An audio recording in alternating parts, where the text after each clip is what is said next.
Alright, hey people, it's Chase here, and I'm here to do an unboxing review for you guys today for the Power Rangers Lightning Collection Lost Galaxy Red Ranger. This originally came out in a 2-pack with Psycho Red, I believe, but then the Psycho Rangers were released in their own 2-pack. I believe Psycho Blue was also released in a 2-pack with one of the others, or maybe it was released on its own. But they decided to release the Psycho Rangers in their own 5-pack. I'll get that at some point. And Psycho Silver is being released with, I forget who, but I think In Space Blue maybe is who that's coming with. But yeah, and then Psycho Green from the comics is, it got released on its own as a Hasbro Pulse exclusive, so I'll get that as well at some point. But yeah. So they decided to re-release Lost Galaxy Red individually, which he has an additional thing, but then they also took something away, and I'll point that out when I get to the accessories and everything. But yeah. So here we go with his box art. On the front you have a picture of his helmet and everything. The Power Rangers logo, Lightning Collection, Lost Galaxy Red Ranger, and then Hasbro right there. On the side you get the Lost Galaxy logo. And then you get the rest of his helmet and a bit of his torso and neck. And on the side you get a full shot of that. And on the back you get a picture of the figure with the cannon that he comes with and everything. So yeah, it's actually really, really cool. Here we go with some of the accessories. The first one I want to point out is the Quasar Saber, which the original version of this guy released came with, I believe, an extended version of the blade, but for some reason this one doesn't. And you can't even say that it's because of the canon that they didn't include it, considering Dino Thunder Blue has his Triceratops shield and 2 different versions of his blaster, for one in the gun mode and then the other in the sword mode. So I don't really buy that as an excuse, and some of the other figures as well managed to have bigger weapons with their regular ones, and on top of that, they were already producing the extended Quasar Sabers anyway, so I don't quite understand why they couldn't have included it anywhere in the thing. It's really, really stupid to me, and in all honesty, just, I don't know, is weird. So we have this cannon, which I forget what the name of it is, because I haven't seen Lost Galaxy in a very long time. But this did not come with the original version of this figure.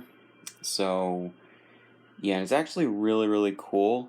Has a lot of detail to it and everything, and I really, really do like it. It's really cool that they're showing that off.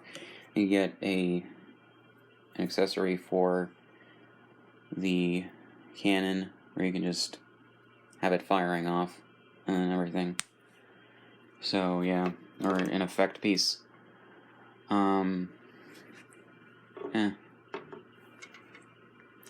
We got the extra hands that he comes with an open hand and a gripping hand.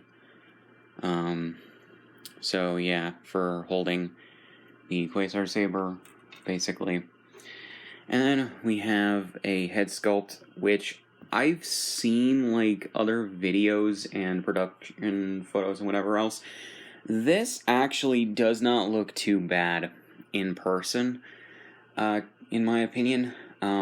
It looks so much worse in some other people's videos and pictures to me, but this actually is not a bad head sculpt of Danny Slavin, I think his name is, the guy who played Leo in Lost Galaxy.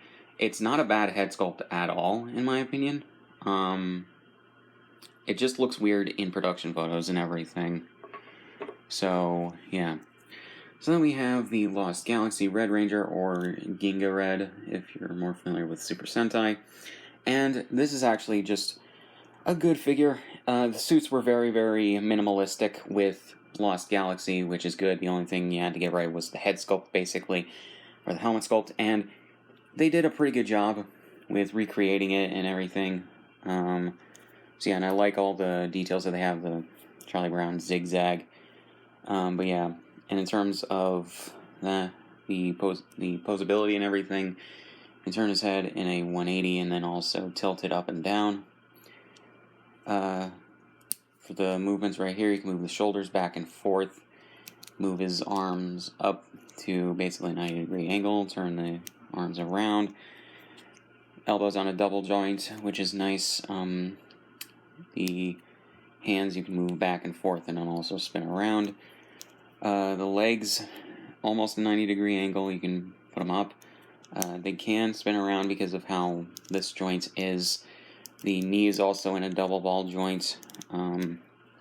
The feet are in this kind of a joint. You can move back and forth. So, yeah, so one thing I forgot to really quickly do in the video was replace the helmet with the head sculpt for him, and it actually went on pretty well. Sometimes the molds for where the ball joint goes are really tight, or the ball joint is maybe a little too big for the thing. So it's like, yeah, but that went on pretty snappy. Comes off really easily too. Sometimes it just makes it really hard to either get it on or get it off. So, yeah. So, not really much else to say. Links in the description, all my shit, subscribe if you want, and I'll see you guys in the next one.